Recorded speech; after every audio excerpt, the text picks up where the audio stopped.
Deus, em nome de Jesus, Pai, abençoa a tua serva, a irmã Priscila, que vai ministrar a tua palavra agora.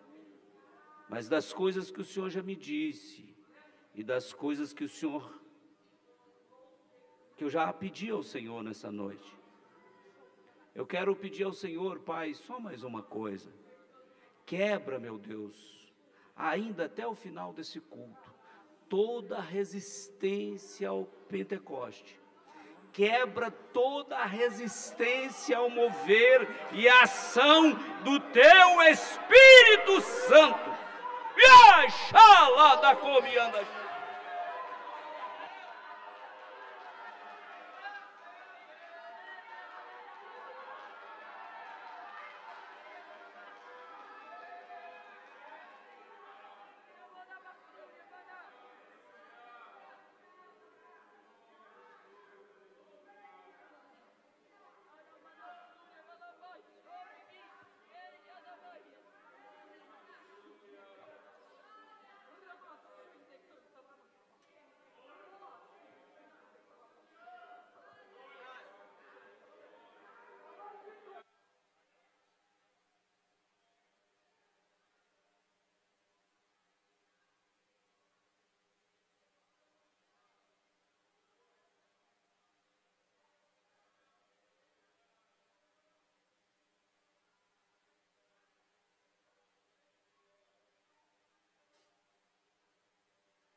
Aleluia! Oh, glória! Oh, meus irmãos, isso está tão bom aqui. Imagina quando a gente chegar no céu. Aleluia! Meu filho, não tem uma toalhinha aí não, porque eu estou assim, precisando de um papel. Glória a Deus, aleluia! Irmão, não questiona não, porque a serva de Deus subiu aqui no altar para me entregar algo. A gente não pediu para o Espírito Santo conduzir a liturgia desse culto. Se Ele quiser fazer, Ele vai fazer. Se Ele quiser falar, Ele vai falar. E do jeito que Ele quer. Aleluia. Irmãos, eu saio da igreja com a paz do Senhor.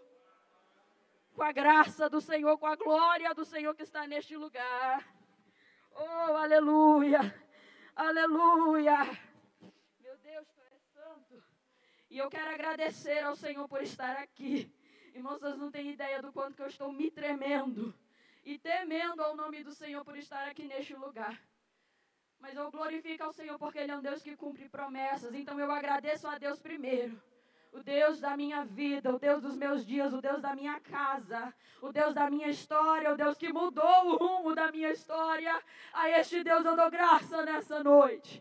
Aleluia, eu agradeço a vida da Ju, a Ju que é a minha liderança desde que eu cheguei aqui. A Ju que ministra sobre a minha vida e também é aquela que investe naquilo que o Senhor tem sobre a minha vida. Eu agradeço aos meus pastores. Eu agradeço porque também eles me lideram, eles me orientam, eles oram por mim de joelho calejado pela minha casa. E não é porque eu sou especial, não, é porque eu sou ovelha desta igreja. Significa que a sua casa também está sob as orações deste casal. Então eu glorifico ao Senhor pela vida deles e também glorifica ao Senhor pela vida do meu esposo. Se há uma coisa que o Senhor deu para mim de presente é a vida do meu esposo. Ele é uma bênção. O meu esposo é uma bênção na minha vida. Sabe, um homem manso, um homem humilde, para aguentar o 380 que tem aqui dentro de energia, esse homem, oh glória a Deus, aleluia, glórias a Jesus. Irmãos, sem mais delongas, depois de tanto agradecimento, eu quero pedir que os irmãos, por favor, abram as vossas Bíblias em Levítico 6, que é o tema desse culto. Irmão, eu já estou com a boca seca, está prendendo no aparelho, tem misericórdia de mim toda vez que eu for tomar água, me ajuda, vai glorificando ao Senhor. Vamos abrir Levítico 6 e a gente vai ler do 8 ao 13. Levítico 6, do 8 ao 13. A igreja já encontrou, amém? Eu vou ler no telão, vai passando aí para mim, porque a minha versão é diferente e a gente consegue falar uma língua mais padrão aqui. Levítico 6, 8 vai dizer assim, nós vamos até o 13. Falou mais o Senhor a Moisés, dizendo: dá ordem a Arão e a seus filhos, dizendo: esta é a lei do holocausto. O holocausto será queimado sobre o altar toda a noite até pela manhã, e o fogo do altar arderá nele. E o sacerdote vestirá a sua veste de linho, e vestirá as calças de linho sobre a sua carne, e levantará a cinza quando o fogo houver consumido o holocausto sobre o altar, e a porá junto ao altar. Depois despirá as suas vestes e vestirá outras vestes, e levará a cinza para fora do arraial, para um lugar limpo. Preste atenção, volte aí no 11, por favor. Ele levará a cinza para fora do arraial, a um lugar limpo. Pode seguir. O fogo que está sobre o altar arderá nele, não se apagará. Mas o sacerdote acenderá lenha nele cada manhã. E sobre ele porá em ordem o holocausto, e sobre ele queimará a gordura das ofertas pacíficas. E aí o 13 vai dizer: o fogo arderá continuamente sobre o altar, não se apagará. No 13, eu gostaria que a igreja e os jovens, mesmo com este cansaço, o corpo físico já querendo ceder, tira de dentro de vocês essa força que o Senhor colocou e te revestiu nessa noite. Você vai repetir comigo esse versículo 13. No 3, na ordem, na decência, vamos lá? 1, 2, 3. O fogo...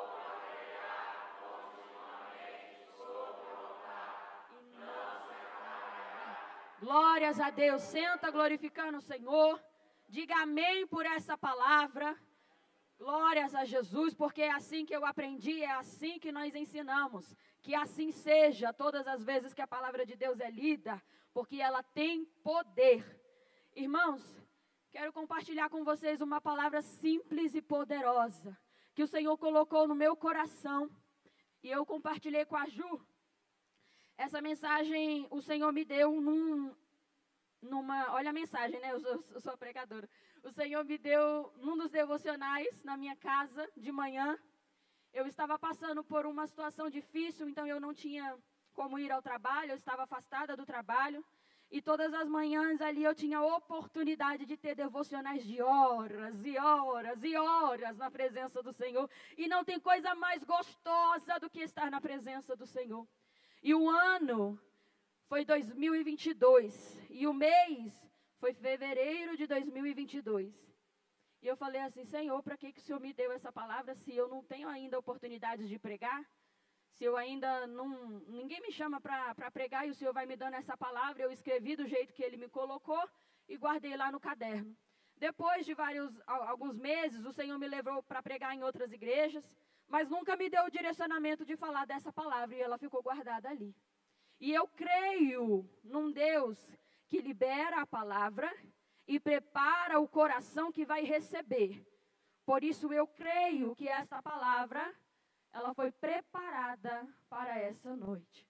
Não por causa da minha vida, do intelecto, porque não temos muito, mas porque Ele tem o controle de todas as coisas, sabe o passado, o presente e o futuro, e saberia que eu e você estaríamos aqui hoje, para que Ele, através da minha vida, liberasse essa palavra sobre o seu coração, porque é isso que eu sou, um instrumento na mão de Deus. E para falar com os irmãos sobre este livro, a gente sabe que o livro de Levítico, a autoria dele é atribuída a Moisés. Moisés está ali com o povo ao pé do Monte Sinai e está recebendo de Deus várias ordenanças. Então, Levítico é um livro de instruções, de leis, ordenanças, orientações, para que essas orientações fossem seguidas pelo povo. E esse livro tem uma premissa, uma característica predominante em tudo o que está escrito nele. E essa característica, esse fator predominante, é um atributo comunicável de Deus.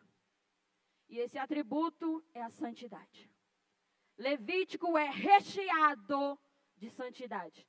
Levítico é denso em santidade. Tudo o que o Senhor está orientando, ordenando, ensinando, instruindo e legislando sobre o povo está falando santidade, santidade, santidade. Vocês vão sacrificar por causa da santidade. Vocês precisam fazer isso para que os pecados sejam purificados. É santidade.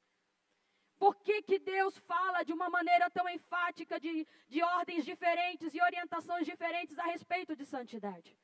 Porque no livro de Levítico a gente vê, no livro de Êxodo a gente já começa a entender que Yahvé, o Deus Todo-Poderoso, estaria no meio do povo.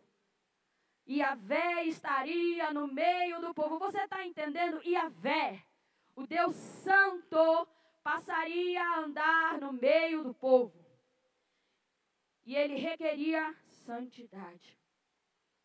Para a gente entender por que é tão importante saber que a presença de Yahvé no meio do povo requeriria do povo essa característica de santidade, a gente precisa entender, e eu vou comentar muito brevemente, como que este povo saiu do Egito.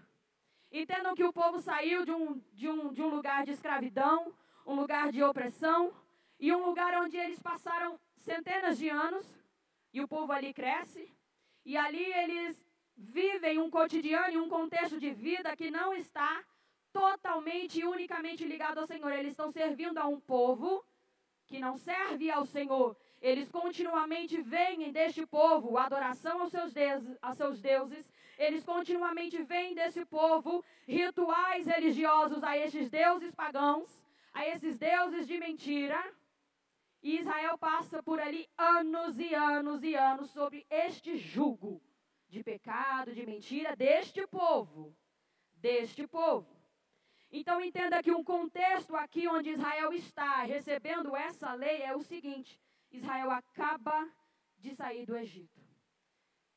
Israel está peregrinando pelo deserto, mas a sua base, a sua experiência, o seu deitar e o seu levantar ainda estava sendo um contexto da idolatria do Egito.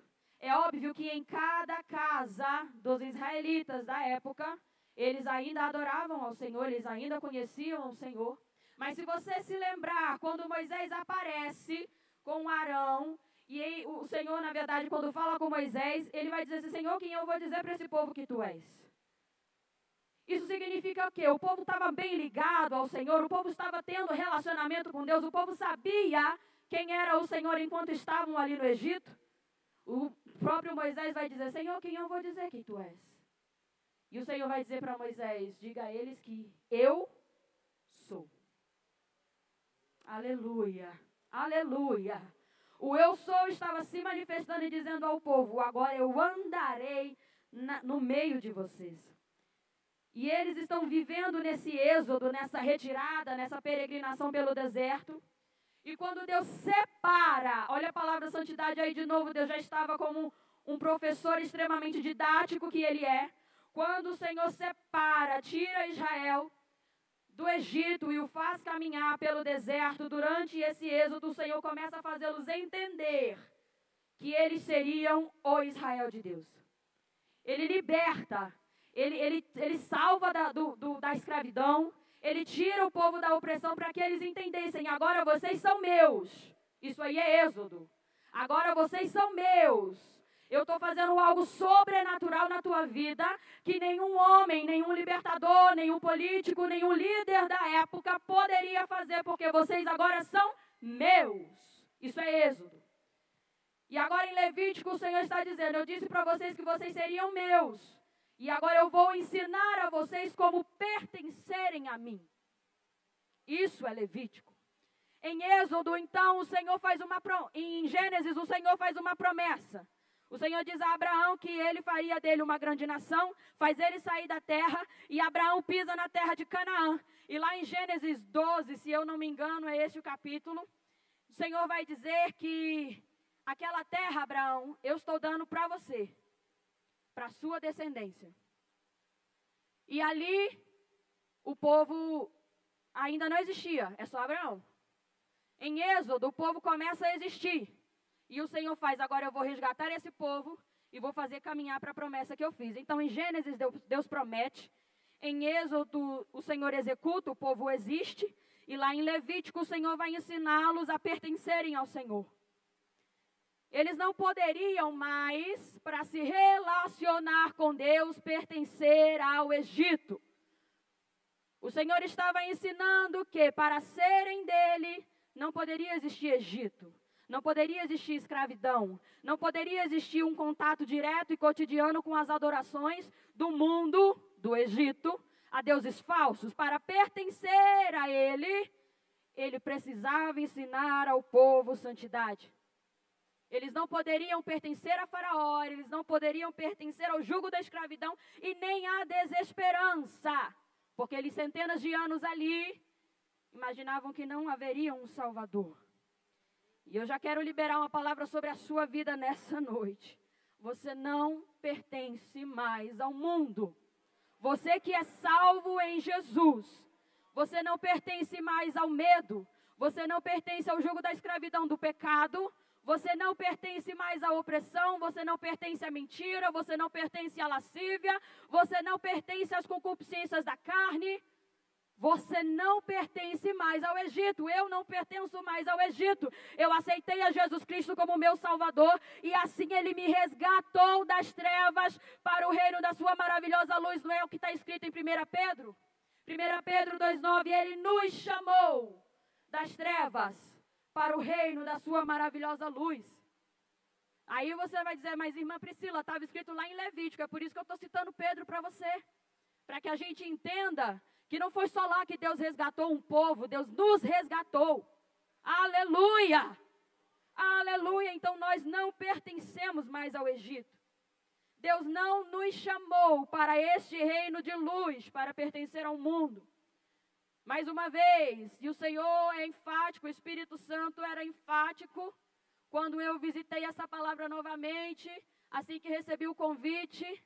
Eu dei um grito tão grande, eu estava na copa do meu trabalho quando o Juliano me ligou, e eu dei um grito tão grande quando ela me convidou e me disse qual era o tema da palavra, porque eu falei, Senhor, parece uma promessa escrita num caderno que estava esquecida, mas o Senhor não esquece. Todo mundo que estava no refeitório ali da copa olhou para mim e disse, o que está acontecendo? Eu falei, nada não, isso aqui é uma promessa se cumprindo, nem se preocupa. E comecei a glorificar com ela no telefone. Porque o Senhor é um Deus fiel. E o Espírito Santo, muito enfático, dizia, você que é resgatado do mundo para a maravilhosa luz de Deus, você não pertence, eu não pertenço à mentira. Irmãos, como é fácil a gente dar um jeitinho com as palavras. Como é fácil a gente ceder a alguns desejos da carne, distorcer a verdade. Isso está tão presente nos nossos dias, é muito fácil. É muito fácil. O Senhor era muito enfático, você não pertence à mentira. A inveja, querendo ou a gente ou não, mas no nosso meio, ainda há muito que a gente ser curado dessas práticas. Não pertence à nossa vida essas práticas do Egito. Assim como Ele tirou Israel de lá e nos tirou deste mundo para sermos separados, nós precisamos viver como pessoas, servos, filhos separados. Uma vez tirados do mundo, como eu falei em 1 Pedro 2,9, essas práticas do mundo, do Egito, não podem mais ser conectadas ligadas ou relacionadas a nós. E parece muito óbvio quando eu falo isso. Parece muito, como eu disse para você, simples. Mas isso é poderoso.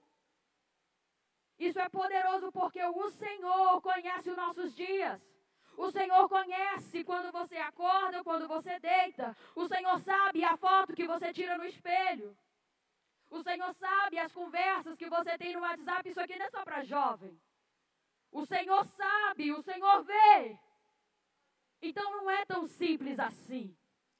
Tudo que simbolizava esse jugo do Egito, que quis perseguir Israel naquela caminhada do Êxodo. Vocês lembram o que aconteceu com os perseguidores de Israel? Eles afundaram no Mar Vermelho. O Senhor estava retirando um povo e houve perseguição. Mas o Senhor livrou no meio da retirada do Êxodo esse povo. E eles foram afogados no mar. Deus, na pessoa de Jesus Cristo, lá na cruz do Calvário, nós conhecemos, às vezes falamos de cor. O Senhor levou sobre si as nossas dores, o castigo que nos traz a paz estava sobre ele, pelas suas pisaduras fomos sarados. O jugo do pecado e da morte esteve sobre ele para que ele, pagando o preço de morte, um preço de cruz, pudesse nos dar a vida e a vida eterna. E a Bíblia vai dizer que dos nossos pecados ele não se lembra, eles foram lançados no mar do esquecimento. Aleluia! Oh, glória a Deus! O Espírito Santo bradava no meu coração e dizia, não vá atrás dessas práticas. Toda a sua conexão com o Egito foi afogada, foi lançada para esquecimento eterno. Meu querido, não vá atrás dessas práticas. Não lembre mais do Egito, não pense mais no Egito, porque você pertence ao Senhor. Aleluia, Deus está falando aqui nessa noite. Deus está falando. Não vá atrás de práticas que simbolizem o Egito. E para ser mais clara, o Senhor fala para alguma pessoa aqui nessa noite, o Senhor não me disse quem é, mas o Senhor mandou eu anotar, então eu anotei. Não vá atrás. Não entre mais no bar onde você entrou, você é crente. Não veja o que você está vendo no seu celular, você foi chamado, escolhido e salvo. Você acha que essa bebida, que às vezes ela não tem nada a ver? E eu às vezes escuto, Jesus bebia vinho. Meu irmão, o contexto da sua vida, da sua sociedade, do país onde você mora, não se enverede por esses caminhos, porque a palavra de Deus te diz o seguinte, fugir da aparência do mal, abstenha-se da aparência do mal. Irmãos, o Senhor fala que isso é um prato cheio para fazer você cair. E eu vou te contar por quê. Às vezes a sua família, como a minha, foi tirada de dentro de um bar. Noites e noites e noites afora. Eu ainda criança, copos desses deixados assim, ó, no parapeito da janela, com cervejas. Noites após noite, era farra o tempo inteiro. Então, para que é que eu vou me enveredar do Egito, onde o Senhor me tirou? Aquilo não me pertence mais. O Senhor tirou a minha família dali, tirou a minha parentela dali, para que ali eu não seja mais relacionada, contada, vista, porque agora eu pertenço à sua maravilhosa luz. Oh, aleluia! 1 Tessalonicenses 5:22 é onde vai estar escrito isso. E aí Israel estava sendo tirado, separados, feitos livres, mas eles estavam andando meio que sem território, peregrinando pelo deserto. Como assim, Priscila, sem território? Você acabou de falar que em Gênesis foi feita uma promessa, Canaã. Mas enquanto eles andavam pelo deserto, eles eram livres a alcançar Canaã. E esse é um processo de separação que às vezes é muito difícil para nós. Esse é um processo de tirar de dentro do Egito que às vezes é difícil. Parece que quando Deus te salvou, existem histórias aqui, e eu conheço algumas, de que quando Deus salvou e te tirou do Egito, tem gente que ficou sem amigos, tem gente que ficou sem apoio, Tem gente que ficou até proibida de entrar dentro de casa, porque aceitou a Jesus. Tem gente que recebeu rejeição do pai e da mãe. Tem gente que o seu provedor, aquele que dizia que te amava, não aceitou quando você disse que o Salvador da sua vida era Jesus Cristo. Tem gente que te humilhou em casa, e é isso que Israel está passando aqui. Eu fui salvo, mas agora eu estou peregrinando. Aleluia, o Espírito Santo de Deus está falando, aleluia. Mas da mesma forma que o Senhor prometeu, oh glória, da mesma forma que o Senhor prometeu Canaã a Israel, a nossa Canaã é logo ali. Não desista desse caminho de êxodo, de retirada, porque Canaã é logo ali, aleluia. E Pedro, na sua epístola, vai nos dizer algo que é muito interessante. Enquanto Canaã não chega, ele vai falar para mim e para você o seguinte: exultai de alegria, mesmo se for preciso, que por algum tempo sejais afligidos por várias provações. Estou lá em 1 Pedro 1,6. Espera no Senhor durante essa caminhada, porque você terá suas forças renovadas. O Senhor renova as suas forças aqui hoje. Essa promessa está em Isaías. Não fique assombrado por causa desse processo, porque o Senhor te fortalece. Isaías 41. Apesar da aflição, tenha bom ânimo. Palavras de Jesus. Aleluia. Glórias a Deus. E esse povo andando no deserto, vivendo o êxodo, o Senhor então chega a Levítico. Eu fiz uma volta aqui, mas para o Senhor falar com você. E em Levítico, o Senhor está ensinando ao povo a se relacionar com Ele. Como assim? Relacionamento baseado em santidade. Esse critério é válido até hoje, né? Comentamos isso aqui. O que está escrito na carta aos Hebreus 12? É um versículo que a gente conhece de cor.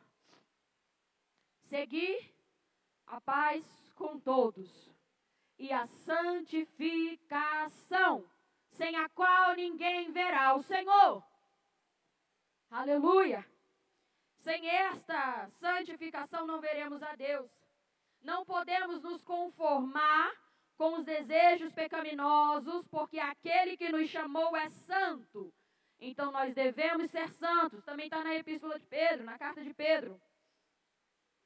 E aqui no trecho lido, o que tem a ver esse trecho de Levítico com toda essa história de êxodo, toda essa história, esse processo de relacionamento e de santificação? No trecho que a gente leu de Levítico 6, Arão e seus filhos estão sendo instruídos, tá? Esse altar foi construído. Quando a gente olha lá em Êxodo, Bezalel e Aholiabe foram capacitados de uma maneira sobrenatural para toda a boa obra do tabernáculo. E esse altar passou pelas mãos destes homens. Ele foi construído centímetro por centímetro. Cada metro quadrado daquela matéria foi orientada pelo Senhor. E ali Arão e seus filhos estão sendo orientados um processo de relacionamento. Você vai pegar, você vai acordar de manhã, você vai tirar a cinza do altar, você vai colocar lenha, e você vai colocar a oferta, a gordura das ofertas pacíficas, você vai colocar o holocausto, e a chama desse altar não pode se apagar. Todas as vezes que eu lia essa passagem, eu lembrava de um hino, nem sei se eu vou conseguir cantar, que eu já estou rouca. E eu acho que o pastor conhece esse hino. É um hino muito antigo, que dizia assim: não vai se apagar, não, não, não vai. Se o fogo se apaga, o crente cai. Remove a cinza e bota a lenha e deixa o fogo de Deus queimar. Era isso que Arão estava sendo ensinado a fazer. Ele teria que tirar as cinzas e colocar uma lenha nova para que o fogo continuasse a queimar. Isso era relacionamento. O povo estava no pé do Monte Sinai. E o Senhor havia aparecido ao povo e queria se comunicar diretamente com eles, mas eles disseram assim, temerosos. Porque é bem verdade que a presença do Espírito Santo de Deus é gostosa demais de sentir. Ela é poderosa, a gente chora, a gente fala em línguas, a gente é curado, é liberto. Mas na densidade da presença que aquele povo sentiu quando eles estavam no pé do Monte Sinai, foi de uma maneira tão apavorosa, tão tenebrosa, tão tremenda, que eles sentiram que ia morrer. Eles falaram assim, Moisés, se relaciona você com ele, e através de você nós vamos nos relacionar com Deus. É bem na verdade que a gente sente essa presença aqui. Mas quando a presença de Deus desce de uma forma densa, tremenda, igual daquele jeito, a gente nem se sustenta de pé. A gente tem medo de morrer devido à fraqueza da nossa carne. A gente tem medo de morrer por causa dessa presença. Quem aqui já teve uma experiência desse nível com o Senhor, que você achava que ia morrer por causa da glória que se manifestava naquele lugar? Era assim que o povo estava. Mas Deus falou, eu preciso me relacionar com você. Então eu vou te ensinar como fazer. Sabemos que essas ofertas em Levítico remetem ao próprio Cristo. Eles precisavam fazer cerca de 6 sacrifícios diferentes, tipos de ofertas diferentes, para se relacionar com Deus. Mas quando Jesus vem em carne, aleluia, ele oferece um sacrifício definitivo e eterno. E ele resolve definitivamente o problema do pecado. Tudo que eles tinham que fazer diariamente, o Senhor fez uma vez e é para sempre. O Senhor fez uma vez e é para sempre, e é por isso que estamos aqui hoje. Aleluia. E é por isso que nós podemos nos relacionar com Deus através de Jesus. Ele é o caminho, Ele é a verdade, Ele é a vida, Ele é a porta das ovelhas, Ele é a água que jorra e sacia a nossa sede. É por causa dele que para nós hoje, no tempo presente, existe relacionamento. Mas para o povo em Levítico, o relacionamento era através dessa oferta, desse holocausto.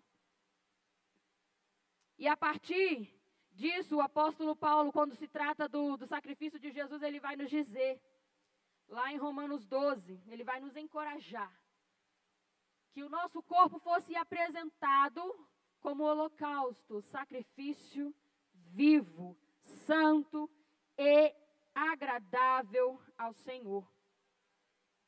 E para isso, o Levítico vai nos ensinar que esse altar precisa de manutenção. Para isso, o Levítico vai nos ensinar que existe a necessidade de acordarmos de manhã, pegar a lenha, colocar no altar, retirar as cinzas e permitir que aquele fogo, o fogo do Espírito Santo, continue a queimar. Essa troca de lenha, ela é diária. A retirada das cinzas, ela é diária. E quando a gente não faz isso, o que acontece? Eu já estou caminhando aqui para o final. Quando a gente não faz isso, acontecem algumas coisas com o nosso altar. O Senhor nessa noite fala a corações cujo o altar está rachado, está quebrado. O que é um altar rachado, um altar quebrado? É aquele altar que perdeu todas as características de altar. Vocês lembram que há pouco eu falei de Bezalel e Aholiabe, que foram capacitados de uma forma sobrenatural pelo Senhor para construir o tabernáculo, consequentemente o altar de Deus. Esse altar é construído de madeira e revestido de bronze. Obviamente para que o fogo não consumisse o altar. Porque o fogo arderá no altar continuamente e não poderia se apagar. Altar de madeira sem revestimento, quando pega fogo, morre, consome. Não tem adoração, não tem sacrifício, porque não dá, não consegue se sustentar. Que altar é esse? É aquele altar que se afastou do convívio com Deus. Oh, aleluia! É aquele altar que não lembra mais de como é a voz do Senhor. É aquele altar que a Bíblia já está empoeirada dentro de casa. É aquele altar que não consegue mais glorificar, às vezes, quando comparece no culto, porque espera e sentir alguma coisa primeiro para abrir a boca e glorificar, e se esquece do que a sua mente já sabe a respeito do próprio Deus. O que você sabe já é o suficiente para que a sua boca se abra e você glorifique. O que eu sei é suficiente para adorar ao Senhor. Eu não preciso sentir um arrepio. Eu não preciso que alguém coloque a mão na minha cabeça. Eu não preciso que profetizem sobre mim para dizer, abre a boca e glorifica. A palavra dele já diz que ele é santo. A palavra dele já diz que ele é justo. A palavra dele já diz que ele sentado está no alto e sublime trono. A palavra de Deus diz que ele é fiel. A palavra dele diz que como ele não existe um Deus que trabalha como nosso Deus. E eu poderia ficar a noite toda falando para vocês quem ele é e o que a palavra dele diz a respeito dele. E nós glorificaríamos a noite inteira por causa disso. Mas um altar quebrado, um altar rachado, cuja carne está exposta, mais forte, evidenciada, não consegue adorar ao Senhor. O que a carta de Paulo aos Romanos vai nos dizer no capítulo 7? A carne não opera bem nenhum ao Senhor. É nesse trecho que ele vai dizer assim, o bem que eu quero fazer, esse eu não faço, e o mal que eu não quero fazer, esse eu vou lá e faço. Miserável homem que eu sou.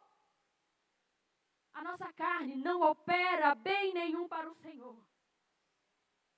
Se o seu coração hoje é esse altar rachado, onde você sabe que você não glorifica a Deus tem um tempo, onde você sabe que você não sente a presença de Deus tem um tempo, onde você sabe que o Espírito Santo não te visita, onde você sabe que as línguas estranhas que Ele te concedeu quando te batizou ficarão adormecidas, onde você sabe que Ele não te visita mais com sonhos, com profecias, que Ele não te desperta mais na madrugada para orar. O Senhor hoje está na casa, porque como Ele capacitou Bezalel e a Oliabe, Ele pode restaurar o seu altar.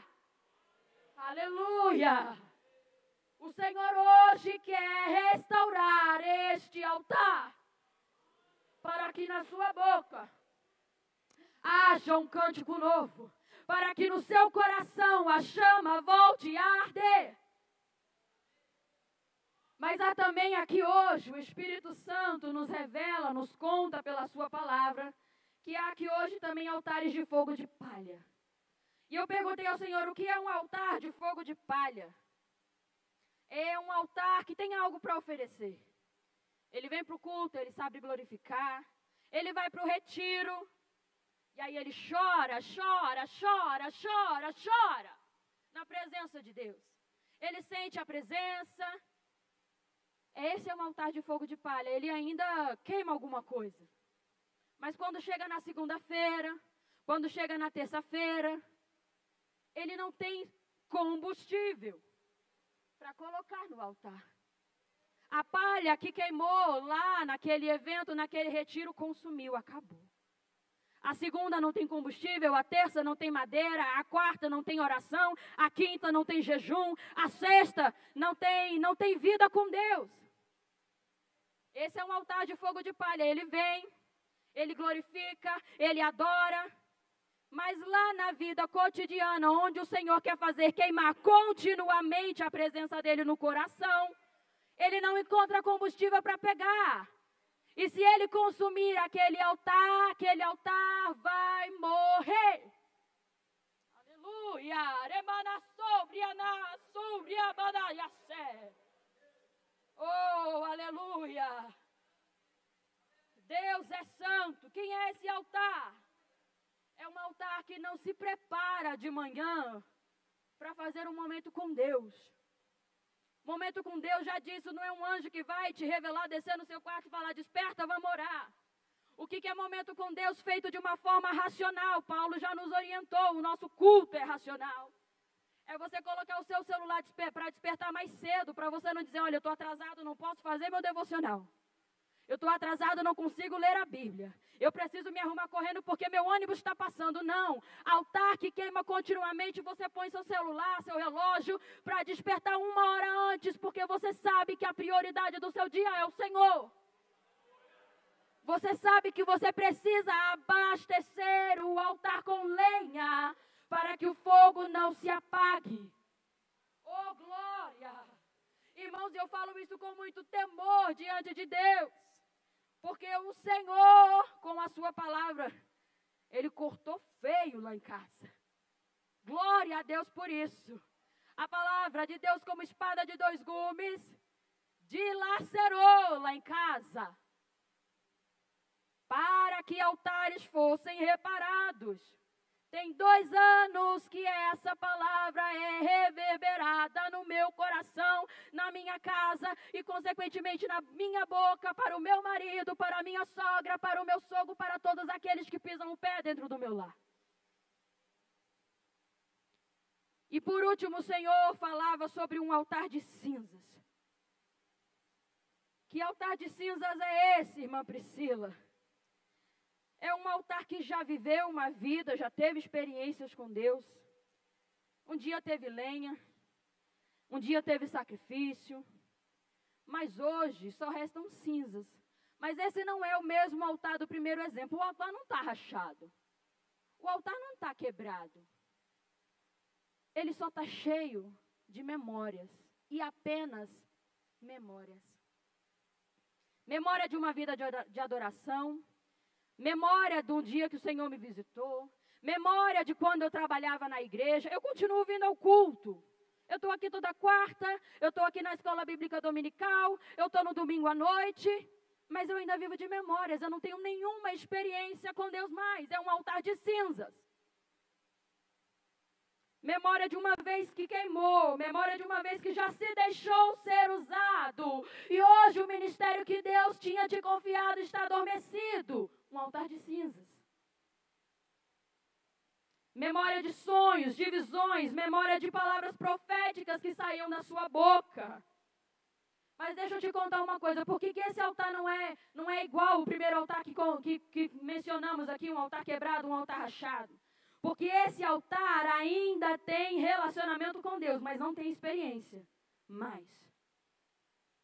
Esse altar ainda se relaciona com o Senhor, mas de uma forma mais distante. Mas eu vou te dizer uma coisa, se o seu coração é esse altar de cinzas hoje, eu tenho uma boa notícia também. O Senhor não despreza as cinzas. O Senhor não despreza as cinzas. O Senhor não despreza o que você lembra que você já viveu com Ele.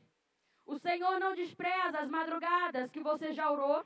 O Senhor não despreza os tempos que você teve de consagração. Você estava aqui sábado de manhã, você vinha na quarta-feira, toda aquela sua vida de correria, mas que você tinha desejo, alegria e satisfação de gastar a sua vida no altar. Não é isso que a gente cantou aqui agora?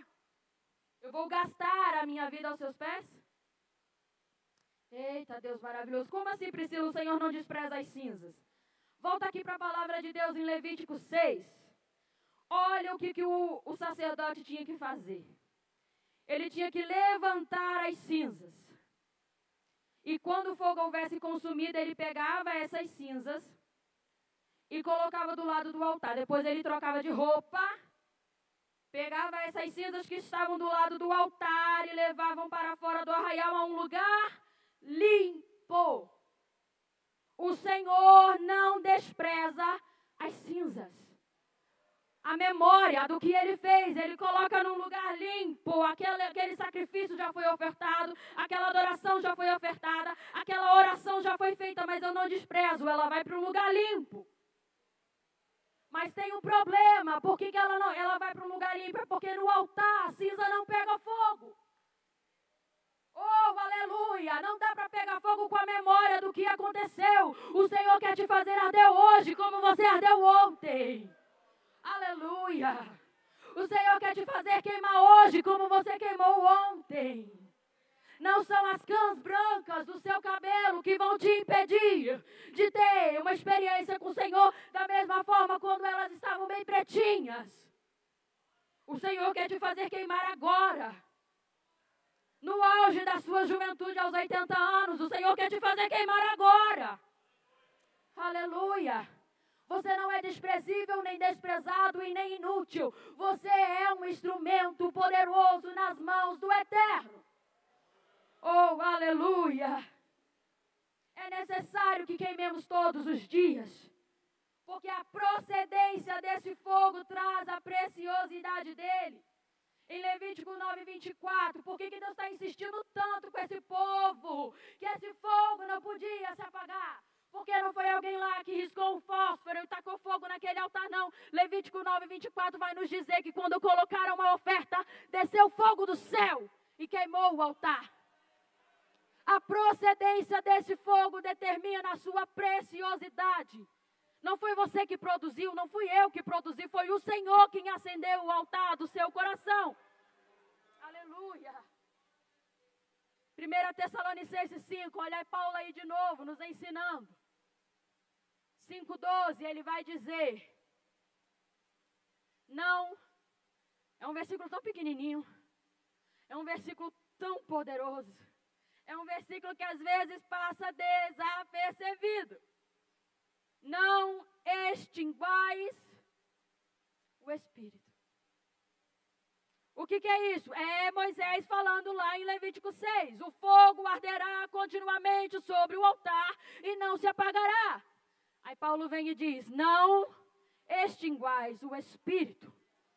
Não extinguais o Espírito. É Ele quem precisa arder continuamente no altar do seu coração. Aleluia. Esse Espírito, o Espírito Santo, ele é o penhor da nossa herança. Ele também vai dizer lá em Efésios. Só está dando Paulo e Moisés aqui hoje. Ô glória. O Senhor vai dizer lá em Efésios que esse Espírito é o penhor. Os jovens aqui não sabem o que é uma casa de penhor não, né? Não é não? Sabe não? Sabe? Você coloca algo de precioso ali. Um relógio de ouro, uma pedra preciosa, algo que vale alguma coisa, como um penhor para que você receba algo em troca. Depois, você vai lá de novo e busca um penhor. Aquele penhor pode ser retirado. O que Paulo quer dizer para mim e para você quando ele fala assim? Que o Espírito Santo é o penhor da nossa esperança. O dono desse penhor está às portas. O dono desse penhor vai voltar para buscar aqueles que estão penhorados, selados por este Espírito. Ele vai cobrar este penhor porque ele te emprestou. Ele disse que você não andaria só. E Jesus disse que desceria um Espírito Santo para que fosse o nosso consolador. Ele estaria conosco todos os dias porque nós não ficaríamos órfãos. Mas esse dono desse penhor vai voltar e buscar aqueles que foram selados com esse penhor, porque quem não é selado pelo Espírito Santo não poderá ver a Deus. Somente aqueles salvos, lavados pelo sangue de Jesus, são considerados propriedade de Deus. E eu quero convidar a igreja para se colocar de pé. Posso, pastor? Nessa hora, para a gente encerrar. Aleluia. E me permitindo, pastor, eu quero fazer uma oração com você aqui. Dizendo para você, a gente entendeu hoje por que o Senhor, como um professor didático, falava ao povo de que o fogo não poderia se apagar. Como eles deveriam fazer para que este fogo não se apagasse. Era retirar as cinzas, as memórias colocadas num lugar à parte, limpo, porque o Senhor não despreza, mas memória não pega fogo, cinza não pega fogo. E aí ele ia colocar madeira de volta no altar para que a chama continuasse a arder, porque a preciosidade da chama vem por causa da procedência dela. Isso vem do Senhor. E a oração que eu quero fazer com os irmãos hoje, isso não é só para os jovens. é para saber se você se identifica com um dos 3 altares que estavam aqui mencionados nessa palavra. Se o seu altar está rachado, quebrado, se você não sente a presença de Deus tem um tempo, se você não consegue mais ouvir a voz do Senhor, e você quer reparar o seu altar, e você quer permitir que o Senhor te revista de novo com o Espírito Santo, e você quer que a madeira, a carne do seu altar seja revestida novamente de bronze, como era aquele, com o Espírito Santo, eu queria te fazer um convite para vir à frente e nós vamos orar. Se o seu altar é aquele altar que pega fogo, você pegou fogo ali no retiro, mas você está com medo da segunda-feira, mas você está com medo da sua terça-feira, mas na quarta-feira algo sempre te impede de você vir no culto de ensino. Se o seu altar é esse altar que tem pegado fogo, mas não tem sustentado o fogo, esse momento de oração também é para você. Cadê a equipe o menino que toca, como é o nome? Juniel. Oh, meu Deus. Gente, está aqui na igreja, se conhece o tempo inteiro. Oh, Jesus, misericórdia. Juniel, me ajuda aqui, Juniel. E as intercessoras nessa hora, me ajudem em oração, porque é uma batalha travada. O inimigo não quer, o inimigo da sua alma, ele não quer que o seu altar seja reparado. Ele não quer que você seja revestido novamente pelo Espírito Santo. Porque é melhor que você ainda esteja aqui dentro, mas que não entre no céu, do que ele te levar lá para fora e você se assustar com as coisas que estão no mundo. É melhor ele te manter aqui, mas sem conseguir acessar a promessa do céu, do que você ser desviado de uma vez lá para fora, para o mundo, e se chocar com as coisas que estão lá e voltar correndo para o braço do teu pai. Antes que isso aconteça, se revista de novo nessa noite, aleluia. E se o seu altar é um altar de cinzas, você serve ao Senhor. Você serve ao Senhor. Mas você vive de memórias do que Deus fez, do que Deus falou, do que você costumava ser usado para fazer na presença do Senhor. E hoje você vê que não acontece da mesma maneira. Quero convidar você para vir à frente para orarmos.